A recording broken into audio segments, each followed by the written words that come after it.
हाय, एक complete course on Indian stock market में आपका स्वागत है। आपने इस कोर्स में एनरोल किया, इससे मुझे यह समझ में आता है कि आपका इंटरेस्ट स्टॉक मार्केट और इन्वेस्टमेंट है। मैंने यह कोर्स क्यों लॉन्च किया, इसके पीछे की कहानी मैं इस वीडियो के आखिरी में बताऊंगा। मगर उससे पहले दो चीज़ों के बारे में बात करना चाहता हूं मैं। एक एजुकेशन और दूसरा हम इंडियंस का एक फियर फाइनेंस को लेकर के। इन दो चीज़ों के बारे में बात करना इसलिए ज़रूरी है क्योंकि इसी के बाद आपका इंटरेस्ट आएगा इस कोर्स में, इसे कंप्लीट करने में। और इंटरेस्ट होना क्यों ज़रूरी है? तो मेरा मानना यह है एजुकेशन के बारे में कि आज के इस ज़माने में जब हमारे पास ढेरों इन्फॉर्मेशन है, एक गूगल करें, चैट जीपीटी पे जाएं और एआई से एक सवाल पूछें, आपके पास सारे सवालों के जवाब मिल जाएंगे।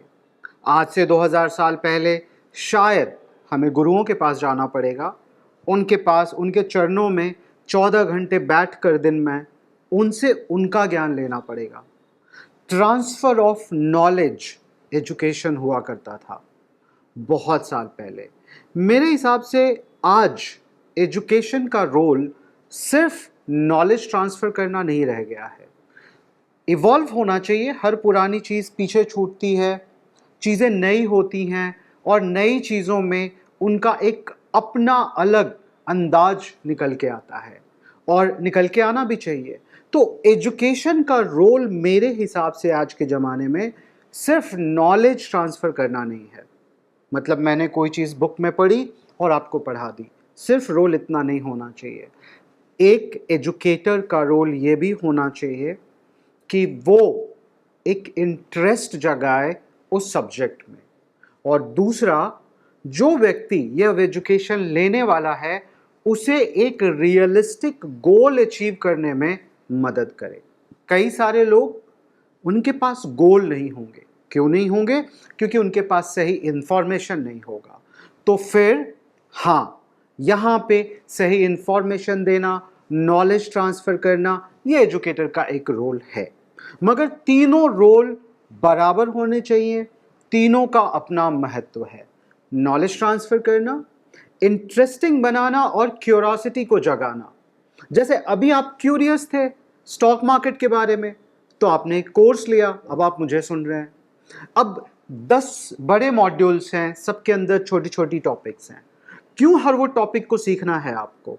ये क्यूरियोसिटी जगाना भी मेरा काम है, और ये तभी मैं कर पाऊंगा आखिरी तक आपसे ये कोर्स कंप्लीट, जब मैं इसे इंटरेस्टिंग बनाए रखूंगा। यही मैंने आपको बताया था कि एक एजुकेटर का जॉब इसे इंटरेस्टिंग बनाना भी है।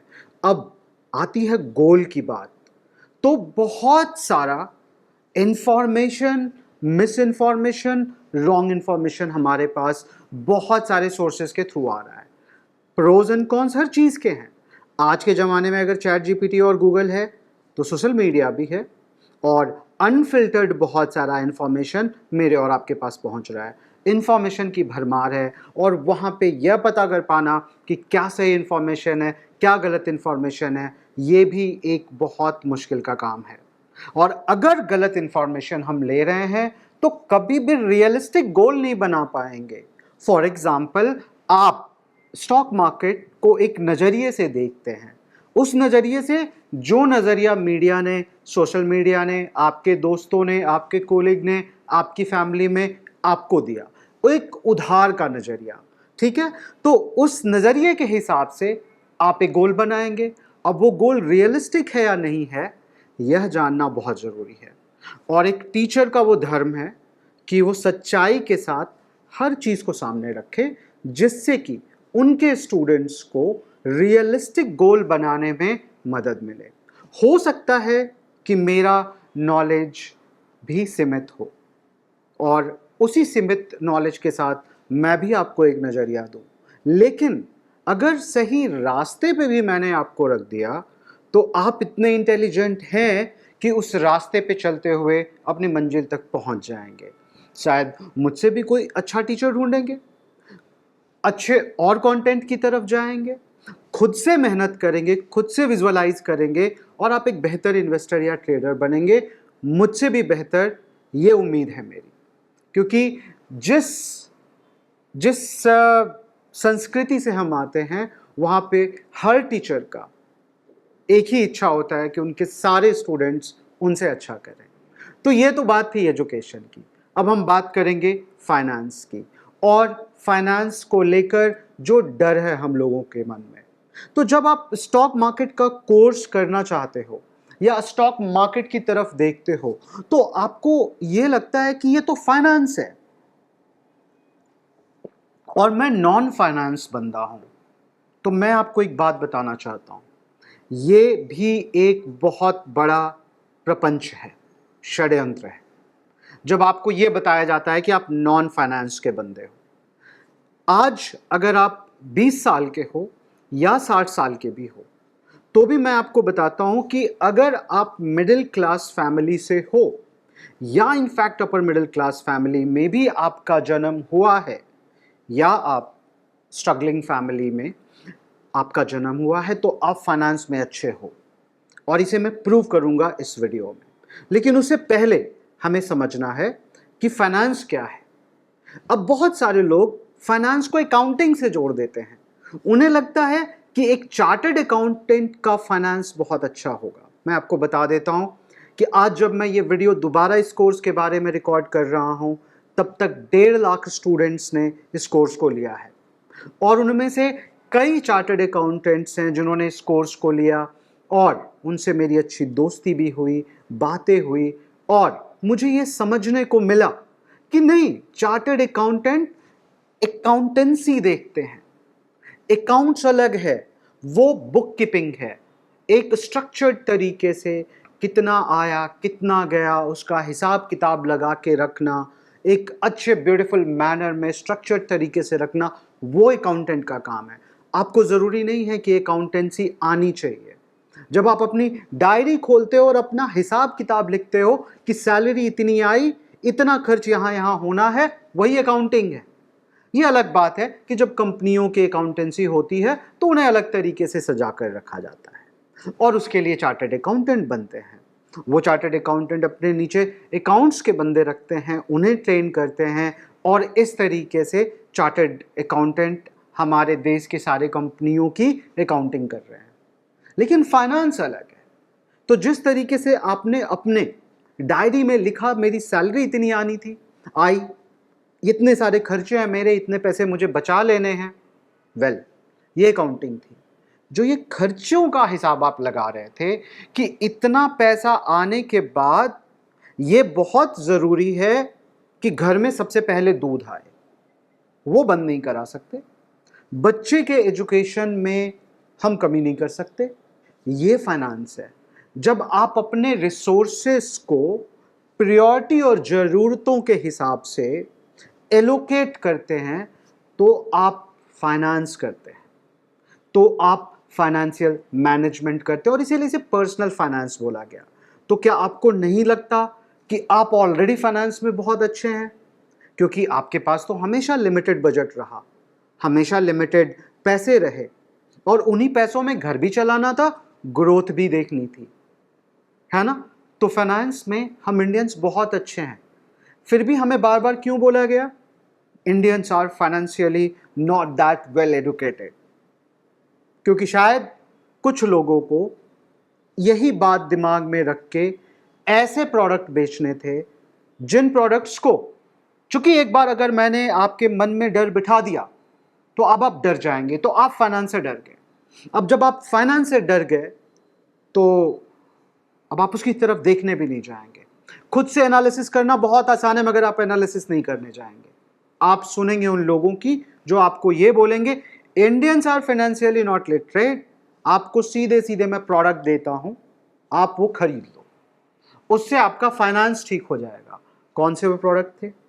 वो प्रोडक्ट चाहे तो इन्वेस्टमेंट के प्रोडक्ट थे या इंश्योरेंस के प्रोडक्ट थे। मतलब एक ऐसा प्रोडक्ट जो आपको यकीन दिलाता है, भरोसा दिलाता है कि ये सही है, ये खरीदने से आपका पर्सनल फाइनेंस ठीक हो जाएगा, क्योंकि इसमें रिटर्न ज़्यादा अच्छे मिलेंगे। अब कहाँ से वो रिटर्न आएगा, कैसे आएगा, ये नहीं बताएंगे वो, बस आपको एक प्रोडक्ट दे दिया जाएगा। और उसमें 2% 3% कमीशन ले लिया जाएगा। कुछ प्रोडक्ट्स हमारे ही देश में ऐसे भी लॉन्च हुए हैं जिसमें यूलिप्स करके प्रोडक्ट हुआ करते थे, आप गूगल करें उसके बारे में। 30-30% तक कमीशन लिए हैं लोगों ने, यही बोल के कि फाइनेंस में आप अच्छे नहीं हैं। तो सबसे पहले तो आपने एक रास्ता जो चुना है खुद को एजुकेट करने का, इस रास्ते पे बने रहिए, सीखते रहिए और एक यकीन मानिए कि आप फाइनेंस में अच्छे हैं। बस कोई अच्छे से थोड़ा ये जो नई वाली चीज आ गई है नए तरीके से उसमें गाइड करते, अदरवाइज जो आपकी बेसिक इंटेलिजेंसिया है फाइनेंस को लेकर के वो बहुत अच्छी है, ये मैं दावे के साथ कह सकता हूं। तो अकाउंटिंग समझ लिया आपने, फाइनेंस समझ लिया, इन्वेस्टमेंट रह गई। इन्वेस्टमेंट क्या है? वही जो मैं अभी आपको बता रहा था कि आप अपने फाइनेंस को मैनेज करते हुए कुछ पैसे बचा लेते हो ऐसी जगह पे डालने के लिए जिससे फ्यूचर में मदद मिल सके। 100 रुपया कमा रहे हैं आप, 80 रुपये का हिसाब किताब लगा दिया खर्चों में, 20 रुपये बच गए और आपके दिमाग में एक बात है कि ये जो कमाई अभी हो रही है, हो सकता है जब मैं 60 का हो जाऊं तो ना हो, सोसाइटी मुझे बोलेगी आपको रिटायर होना है, या मेरा खुद से मन करेगा कि अब मैं पैसे के लिए काम ना करूं। तो वहां पे ये 20-20 रुपए हर महीने अगर हम बचाते जाएं और उसे ऐसी जगह पे लगाते जाएं जिससे कि अच्छा रिटर्न मिले, वो इन्वेस्टमेंट है। और वो भी हम इंडियंस का बहुत अच्छा है, क्योंकि पहले तो बचाना आना चाहिए ना, तब तो इन्वेस्ट करेंगे। तो बचाने में हम अच्छे हैं। शायद 2024 में जब मैं ये वीडियो रिकॉर्ड कर रहा हूं तो ये वैल्यूज अभी मैं अपने बच्चों को शायद ना दे पाया हूं कि उन्हें बचाना चाहिए, बट मुझे ये वैल्यूज मेरे माता पिता से तो जरूर मिली कि बचाकर चलना चाहिए थोड़ा। तो बचाना पहली सीढ़ी है। जहां पे अकाउंटिंग खत्म होती है वहां से फाइनेंस शुरू होता है, और जहां पे आप अपने फाइनेंस को सही कर लेते हो वहां से इन्वेस्टमेंट की उम्मीद जगती है। तो ये इन्वेस्टमेंट अगर अच्छा रिटर्न देगी तो हमारा पैसा बढ़ेगा, अदरवाइज नहीं बढ़ेगा। अब ये 20 रुपए जो मैंने बचाए अगर कैश के फॉर्म में रख लिए तो 60 साल बाद, 40 साल बाद, 30 साल बाद, 20 साल बाद भी वो 20 ही रुपया रहेगा, मगर उसकी कीमत घट जाएगी। मतलब आज से 10 साल पहले जो 100 रुपए की कीमत थी क्या आज है? नहीं है। तो इसलिए इन्वेस्टमेंट जरूरी है, और इन्वेस्टमेंट से पहले जरूरी है बचत। तो उसमें भी हम अच्छे हैं। जस्ट बिकॉज कोई हमें बोल रहा है तुम अच्छे नहीं हो, हम गलत रास्ते पे चले जाते हैं डर के कारण। तो डर का खत्म होना बहुत जरूरी है। और आप यकीन मानिए कि इस पूरे कोर्स में मैंने कुछ भी ऐसा नहीं पढ़ाया है जो आपको समझ में ना आए। हर चीज बहुत ही सिंपल सपाट तरीके से पढ़ाई है, चाहे वो इन्वेस्टमेंट हो या ट्रेडिंग हो। टोटल 10 मॉड्यूल हैं। हर मॉड्यूल को सिलसिलेवार ढंग से इसी तरीके से साधारण लैंग्वेज में रखते हुए मैंने इस कोर्स को कंप्लीट किया है, और दोबारा इसकी रिकॉर्डिंग कर रहा हूं जब करीब करीब 50,000 लोगों ने हिंदी में यह कोर्स ले लिया है और करीब करीब 90,000 लोगों ने इंग्लिश में यह कोर्स ले लिया है। पहली बार जब ये कोर्स रिकॉर्ड किया था तो इंग्लिश में किया था, तो हिंदी वालों का कंप्लेन था कि आपने हिंदी में लेट क्यों रिकॉर्ड किया। इसलिए जब दोबारा रिकॉर्डिंग शुरू कर रहा हूँ तो पहले हिंदी भाषा का प्रयोग कर रहा हूँ। एक बार हिंदी का कोर्स पूरा कंप्लीट हो जाएगा तो इंग्लिश का दोबारा करूँगा। तो अगले वीडियो में मैं कुछ और बातें करूँगा इस कोर्स में कैसे आपको आगे बढ़ना है, जिससे कि सिलसिलेवार ढंग से आप इस कोर्स को भी कंप्लीट करें। और अगर किसी तरीके का फियर फिर भी दिमाग में आता है तो उसे सॉल्व करते हुए चलें आगे। डाउट कैसे क्लियर करवाना है आपको अपना, वो बताऊंगा अगले वीडियो में। बट अभी के लिए आप निश्चिंत हो जाएं कि आपको ऑलरेडी फाइनेंस और इन्वेस्टमेंट बहुत अच्छी आती है। It's just a matter of time कि थोड़ा सा स्ट्रक्चर्ड तरीके से अलग अलग इन्वेस्टमेंट्स, अलग अलग ट्रेडिंग के टेक्निक्स जो हैं उनके प्रॉज एंड कॉन्स क्या हैं, उन्हें कोई ऐसा व्यक्ति जो प्रोफेशनली इसे कर रहा हो आपको बता दे। कहा जाता है हनुमान जी में अपार शक्ति थी मगर कई बार वो भूल जाते थे और उन्हें याद दिलाना पड़ता था। ऐसे ही हर व्यक्ति में असीमित बल है, असीमित क्षमताएं हैं और वो कुछ भी अचीव कर सकता है। तो एक बार अगर आपने अपना मन बनाया है कि आप इन्वेस्टमेंट सीखना चाहते हैं, स्टॉक मार्केट में इन्वेस्टिंग और ट्रेडिंग सीखना चाहते हैं, तो अपने उसी सामर्थ्य पे यकीन कीजिए और एक अच्छा इन्वेस्टर और ट्रेडर बनकर निकलिए इस कोर्स से। इसी के साथ ये पहले वीडियो में मैं आपसे थैंक यू बोलकर विदा लेता हूँ और मिलता हूँ अगले वीडियो में, जिसमें मैं आपको बताऊँगा कि इस कोर्स को कंप्लीट कैसे करना है और कैसे आप इसका मैक्सिमम फ़ायदा उठा सकते हैं। Thank you.